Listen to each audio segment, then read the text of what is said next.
Satyabama Institute of Science and Technology, Chennai and Sri Perumbudur. கடமையை செய் பலனை எதிர்பார்க்காத. என்னடா நம்ம எதுக்கோ எதிர்பார்த்துட்டு இருந்தோம், இது என்ன ஒரு ஸ்லோகம் சொல்கிறான்னு பார்க்குறீங்களா? எந்த விஷயத்துக்காக நீங்கள் எதிர்பார்த்துட்டு இருக்கீங்களோ அதுக்கு முன்னாடி ஒரு ஸ்லோகம், ஒரு குட்டி கதை. ஏன்னா இந்த வீடியோ முடியும் போது அந்த ஸ்லோகத்துக்கும் அந்த குட்டி கதைக்கும் ஒரு லிங்க் இருக்குது, சரிங்களா? கடமை செய் பலனை எதிர்பார்க்காத, அதான் அந்த ஸ்லோகம். எனக்கு ரொம்ப பிடிச்சிது. என்னடா இது கடமையை செய்ய சொல்கிறாங்க, பலனை எதிர்பார்க்க வேணான்றாங்கல்லன்னு நிறைய பேருக்கு அந்த ஸ்லோகமில் ஒரு டவுட் ஒன்று இருக்குது. வேலை பண்ணுறோம், வேலைக்கேற்ற கூலி எதிர்பார்க்கக்கூடாதா? இவ்வளோ கஷ்டப்பட்டு உழைக்கிறோம், சம்பளத்தை எதிர்பார்க்கக்கூடாதா அப்படின்னு. அந்த ஸ்லோகத்துடைய முழு மீனிங் என்னன்னா ஒரு கதையாக சொல்லிடுறேன். ஒரு பெரிய வீடு, ஒரு மிகப்பெரிய பணக்காரர்.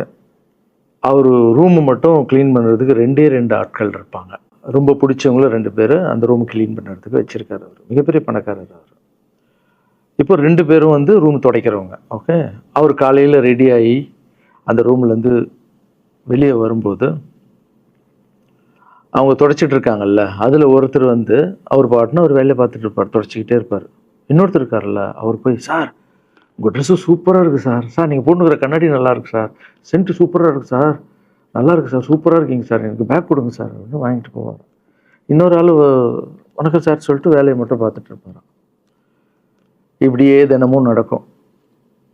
அப்புறம் அந்த ஓனர் வந்து இந்த ஊரை விட்டு வெளியூருக்கு போகிறாரு.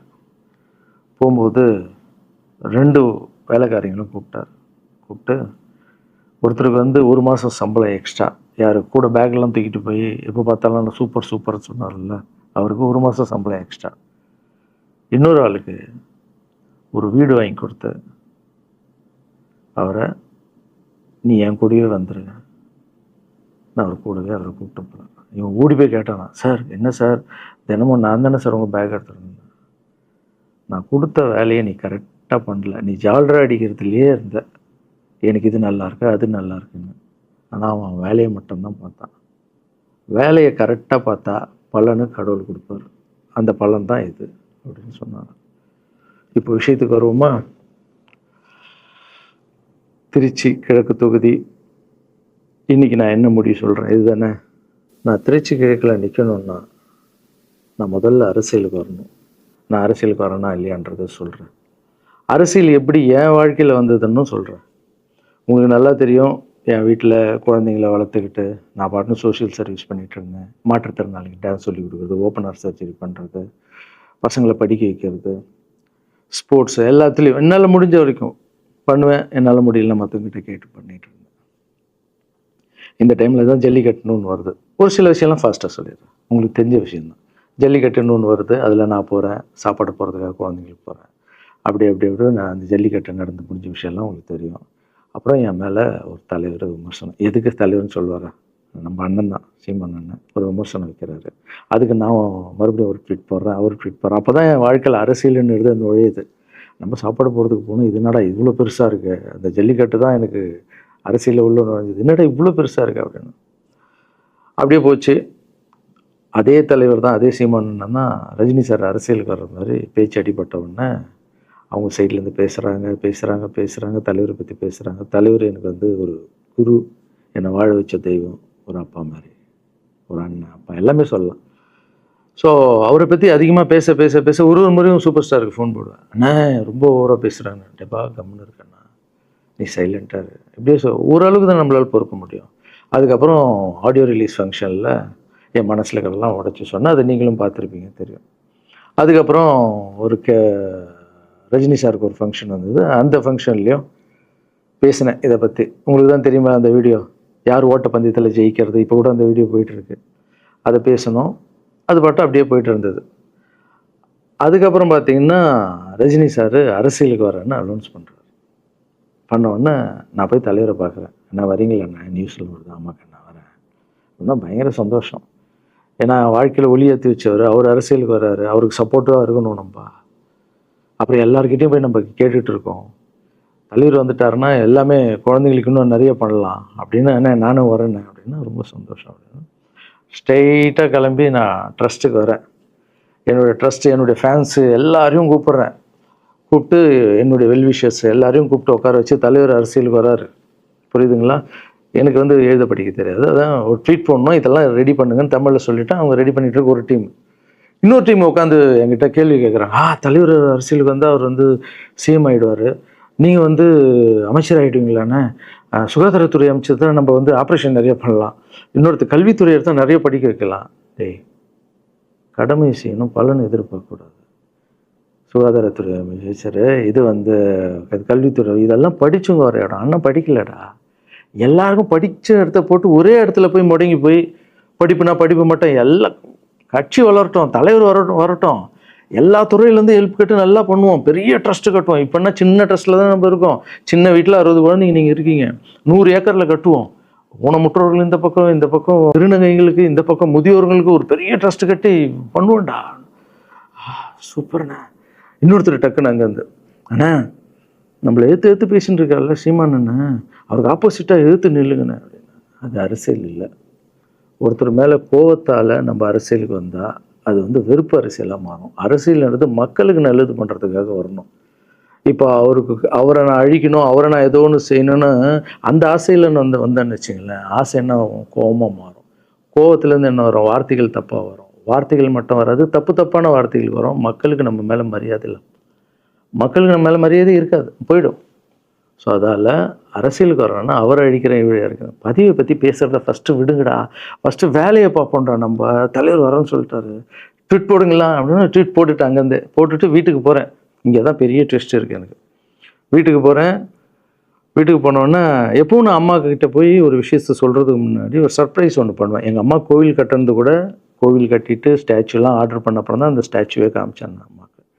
அதே மாதிரி அரசியல் விஷயத்துலையும் போய் சொல்லலான்னு அம்மாவை கூப்பிட்டு ஃபேமிலியெல்லாம் உட்கார வச்சு, அம்மா தலைவர் அரசியலுக்கு வர்றாரு, சரி கண்ணா, நானும் அரசியல் போடுறேன், இங்கே பரமா ட்வீட் போட்டிருக்கேன் அப்படின்னு. அம்மா முகம் டக்குன்னு மாறிட்டு ஓகே கண்ணா, ஓகே கண்ணா சாப்பிடலாம் அப்படின்னு எழுந்து போயிட்டாங்க. என்ன இப்படி போக மாட்டாங்களே, ஒரு விஷயத்த சொன்னால் சூப்பர் கண்ணான்னு பேசுவாங்கள்ல, 1 hour அதில் இருக்கிற நல்லது கெட்டது எல்லாம் பேசுவாங்க, என்ன போயிட்டாங்க அப்படின்னு ஒரு ஃபீல். சரி, இது உடம்பு சரியில்லை போல, அப்செட்டில் இருக்கான்னு விட்டேன். அப்புறம் 2-3 நாள் அவங்ககிட்ட பேசவே மாட்டுறாங்க. கூப்பிட்டு உட்காரு, என்னம்மா உனக்கு பிரச்சனை, ஏதாவது தப்புன்னா அடின்னா அடிச்சிடுமா, என்னம்மா இப்படி பேசாமல் இருக்குன்னா, இல்லை கண்ணா நீ அரசியல் போனது எனக்கு பிடிக்கல அப்படின்றாங்க. ஏமா அரசியல் போனால் பிடிக்கல? இல்லை கண்ணா, அது ஒரு சாக்கடை, அரசியலுக்கு போகக்கூடாது. அது வந்து பணம் கொடுக்குறாங்க அரசியலுக்கு, ஓட்டு வாங்குறதுக்கு பணம் கொடுத்து தாங்க நான் ஜெயிக்கிறாங்க. அதுக்கப்புறம் ஜாதி இல்லைன்னுவாங்க, ஜாதி இருக்குது, மதம் இல்லைன்னுவாங்க, மதம் இருக்குது. அந்த சாக்கடைக்குள்ளே நீ போகாதப்பா. நம்மளுக்கு வாழ்க்கையை ஒளி வச்சு ஏற்றி வச்சவர் தாங்க நம்ம சூப்பர் ஸ்டார். அவர்கிட்ட என்னை கூப்பிட்டு போப்பா, நான் சொல்கிறேன், அவர் ஒரு ஆன்மீகவாதி, அவரும் அரசியலுக்கு வர வேணாம், இந்த வயசில் அவர் நிம்மதியாக இருக்கட்டும், எதுக்கு அரசியலுக்கு வர, என்னை கூப்பிட்டு போ, அப்பாயின்மெண்ட் வாங்கி கொடுத்துருந்தாங்க. அப்பாயின்மெண்ட் வாங்கி கூடா? நானும் வேறு கனவுல வந்து மைண்ட் வைஸ், அம்மா நான் சொல்கிறது கேளுமா, நம்ம எத்தனையோ இப்போ வந்து எல்லா குழந்தைங்களுக்கும் ஒவ்வொரு ஸ்டேஜில் போய் கேட்டு தானேம்மா ஹெல்ப் நடக்குது. இப்போது தலைவர் வந்துட்டாருன்னா நம்ம தாராளமாக பண்ணலாம்லம்மா, உன் கையில் எவ்வளோ காசு இருக்கோ அதுக்கு மட்டும் செய், அரசியல் வேணான்னு சொல்கிறேன் அப்படின்னு போயிட்டான். அந்த ஃபேஸ் வந்து அதுக்கப்புறம் அடிதான் நம்மளுக்கு. சரி, இந்த உலகத்தில் அம்மா மீறி பண்ணலாம், ஆனால் நான் உருப்பிட மாட்டேன், எனக்கு நல்லா தெரியும். இந்த உலகத்துலேயே எனக்கு யாருன்னா எங்கள் அம்மா தான். அது அம்மா இல்லை, எங்கள் கடவுள்னே சொல்லலாம், நான் எதிர்க்க பார்க்குற கடவுள். சரி, அம்மாவுக்கு சொல்லி புரிய வைக்கலாம், என்னடான்னு தலைவர்கிட்ட போய் எப்படி சொல்கிறது, பசங்கிட்ட ஒரு பயங்கர பில்டப் கொடுத்துட்டோம், அது இதுன்னு எல்லாம் வேலை பார்த்துட்டு இருக்காங்க, என்ன பண்ணுறது. அந்த டைமை பார்த்து கொரோனா வருது. ஒரே ஷாக்கு, வெளியே போக முடியாதுன்றாங்க, இல்லைன்னா முடிஞ்சு போச்சு. பிரச்சாரம் பண்ண வெளியே போக முடியாது, தலைவருக்கு உடம்பு சரியில்லாமல் போகுது, ஹைதராபாத் ஷூட்டிங் போகிறார், உடம்பு முடியல, அப்படியே எல்லாமே கொலாப்ஸ் ஆகுது. அப்புறம் தலைவர் அலௌன்ஸ் பண்ணுறாரு, நான் அரசியலுக்கு வரல, டாக்டர்ஸ் வந்து போகக்கூடாதுன்னு சொல்லிட்டாங்க, கொரோனா டைமில் நம்ம வந்து பிரச்சாரம் போக முடியாது, அந்த காரணம் சொன்னார், அது உங்களுக்கு எல்லாருக்கும் தெரியும். ஆவலை தான் தலைமையில் கை வச்சுன்னு உட்காந்துட்டோம். நான் ட்ரஸ்ட்டில் இருக்கிற குழந்தைங்க மற்றவங்க எல்லோரும் என்னென்னோ நினச்சி ஒர்க் பண்ணிட்டு இருந்தால எல்லாரும் அப்செட்டில் உட்காந்துருக்கோம். தலைவர் ஒருத்தம் போய் பேசி பார்க்கலாம் அவர்கிட்ட, தலைவர் வர்றாரு, கூப்பிட்றாரு, போகணும். அந்த மாதிரி தலைவரை பார்த்ததில்லை நான். அப்படியே எனக்கு புரிஞ்சுது, அவர் ரொம்ப வலியில் இருக்கார் அப்படின்னு. எவ்வளோ சுறுசுறுப்பானால உடம்பு முடியலைங்கண்ணா. பரவாயில்ல, உங்கள் உடம்பு தானே முக்கியம், என்ன இதெல்லாம் என்னென்ன தூக்கி போடுங்கண்ணா. இல்லைங்கண்ணா, இத்தனை வருஷம் என்னை வாழ வச்சாங்கல்ல, அவங்களுக்கு ஏதாவது ஒன்று பண்ணணும்னு நினச்சேங்கண்ணா, இங்கே குத்துதுக்கண்ணா எனக்கு. என்ன பண்ணுறதுன்னு தெரியல, ரொம்ப கஷ்டமாக இருக்குது அப்படின்னு. அண்ணே அதை விடுங்கண்ணே எல்லாம் அப்படின்னு அவர்கிட்ட பேசிட்டு, அவர் வந்து அப்போ நான் முன்னாடி பேசும்போது அவர் சொல்கிறார், நான் கூட பதவிக்கு வரணும்னு ஆசைப்படல, இன்னொரு நல்ல ஆளை படித்த ஆளை அங்கே நிற்க வச்சு பார்க்கணும். யாருன்னே சொல்லுவேன், யாருன்னு கூட சொல்லலை. அது அப்படியே போச்சு. அவர் மனசுக்கு மட்டும்தான் தெரியும், யாருன்னு கூட சொல்லலை. ரொம்ப அப்செட்டாக இருந்தார். சரி ஓகே, இதுவும் கடந்து போகணும். அப்படியே கடந்து போச்சு.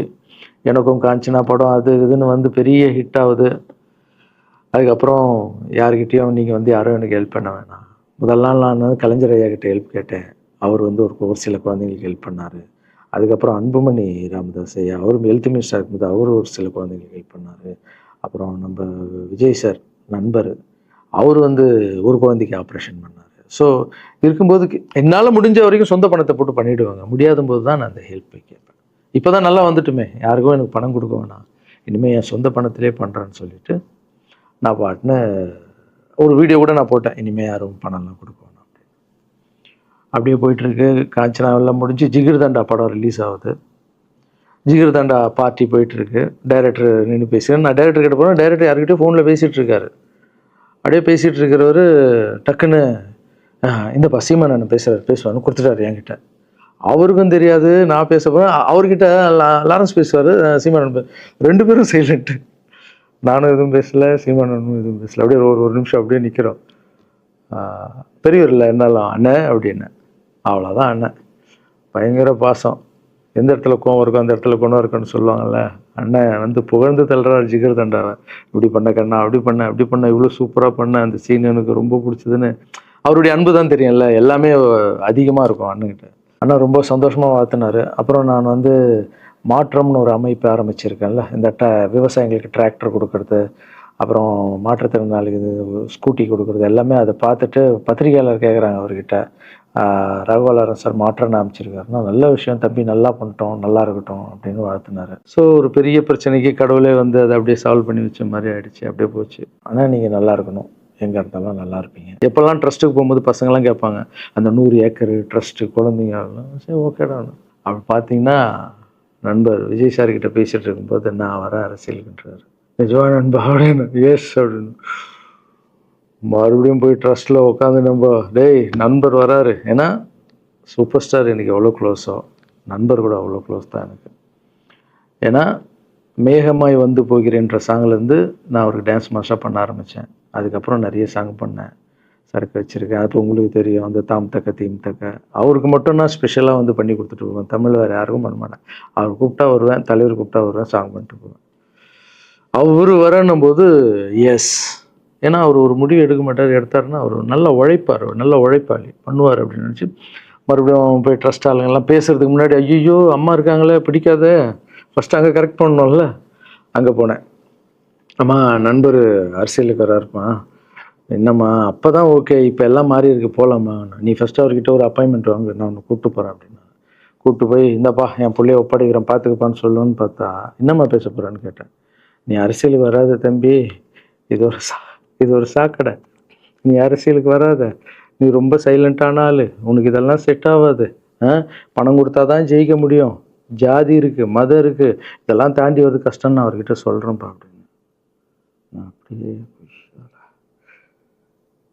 அம்மா புரிஞ்சுக்குமாண்ணா, டேய் மீன் குழம்பு வச்சுருக்கேன் சாப்பிட்றேன், அதே மீன் குழம்பு. ஓகே நான் நினச்சிட்டேன் நம்ம ஜாதகத்தில் இல்லை போல், சரி விட்டுடலாம், சரி இப்போ விட்டுருவோம், ஒரு 2-3 நாளைக்கு அப்புறம் மறுபடியும் பேசுவோம் அப்படின்னு மறுபடியும் பேசுகிறேன். அதே மறுப்பு தான். நானும் நண்பர்கிட்ட பேசுகிறேன், அம்மா இப்படி சொல்கிறாங்க நண்பா, அது அவங்களுக்கு தெரியல, அவர் நிறைய பேச மாட்டார், வயசானவங்க இல்லை, தெரியல, வந்தப்புறம் புரியும், ஒரே வார்த்தை தான். அதுக்கப்புறம் ஃபோனில் கூட்டணி கட்சியெல்லாம் வராது போது, நண்பா என்னடா யாரும் கூட்டணி கட்சி வரல நண்பா, இது அது நான் எனக்கு ஒருத்தரை பிடிச்சிட்டாங்கன்னா மனசில் பட்டதை எல்லாமே சொல்லிகிட்டு இருப்பேன். அது நல்லதோ கெட்டதோ, என் பழக்கம் அப்படி தான், பிடிக்கலாம் தூரம் ஒதுங்கிடுவேன். அப்படியே போகுது. எலெக்ஷன் வருது, அனௌன்ஸ் பண்ணுறாங்க, எலெக்ஷன் நண்பர் நிற்கிறாரு. ரிசல்ட் அன்றைக்கி டோட்டலாக மாறுது எல்லாமே, அப்படியே தலைக்கீழாக ஆகுது, புரட்டி போடுறாரு சரித்திரத்தை. வேற அம்மா எப்போ முதல்ல தெரிந்து எங்கள் அம்மாவை தான். எனக்கு ரொம்ப ஆசையாயிடுச்சுன்னா எங்கள் அம்மா மேலே அம்மா பேர் கண்மணி. கண்மணி அப்படின்னு தான் கூப்பிட்டு போவேன். எங்கன்னு கூப்பிட்டு போனால் அம்மா கொண்டு என்னடா இவ்வளோ உஷாராக வர என்ன விஷயம் இங்கே வா உங்ககிட்ட தான் பேசணும். நீ என்னம்மா சொன்ன? பணம் கொடுத்தா தான் ஓட்டு போடுவாங்க, ஜாதி இருக்குது, மதம் இருக்குது, புது ஆளுங்களை வர விட மாட்டாங்க, ஜெயிக்க முடியாது, இதெல்லாம் சொன்னல. நண்பர் ஜெயிச்சிட்டார் பார்த்தியாம்மா. அந்த ஒரே ஒரு முகத்துக்காக ஓட்டு போட்டிருக்காங்க. நம்பிக்கையான ஆள் வந்தால் போடுவாங்கம்மா, நல்லவங்களாம் வரலாமா, புரிஞ்சுக்கம்மா, என்ன விடுமா. இப்போ என்னம்மா சொல்கிற அப்படின்னு கேட்டேன். முதல் முறையாக எங்கள் அம்மா முகத்தில் ஒரு சிரிப்பை பார்த்தேன் நான். ஆமாம் கண்ணா, அந்த புள்ள எல்லாத்தையும் மாற்றிடுச்சு, இவ்வளோ பெரிய வெற்றி அடி வரணும்னு நான் எதிர்பார்க்கலப்பா. ஒரு நல்ல மனுஷன் வந்து பண்ணணும்னு நினச்சா அது முடியுங்கண்ணான்ற நம்பிக்கை எனக்கு வந்திருக்குப்பா அப்படின்னு அம்மா சொன்னான். அப்போ என்ன போயிடலாமா, ஓகேவா அப்படின்னு கேட்டேன். போகண்ணா, நீ நினச்ச மாதிரி பண்ணு அப்படின்னு அம்மா சொன்னோன்னு காலில் சாஸ்தாகமாக வந்தேன். தேங்க்யூ ஸோ மச்மா அப்படின்னு. ரொம்ப ஹாப்பி நான். அம்மா ஓகே சொல்லிட்டாங்க அரசியல் வர்றதுக்கு. இப்போ நான் தாய்க்கு நிகரான்னு நினைக்கிறேன். என் ரசிகர்கள் கேட்குறேன், நான் அரசியலுக்கு வரலாமா? இதை பார்த்துட்டு இருக்கிறவங்களுக்கு, இந்த மக்களை கேட்குறேன், நான் அரசியலுக்கு வரலாமா? அந்த தகுதி எனக்கு இருக்கா? நீங்களும் சொல்லுங்கள். இந்த வீடியோ பார்த்துட்டு இருக்கவங்க கமெண்ட்ஸ் போடுங்க.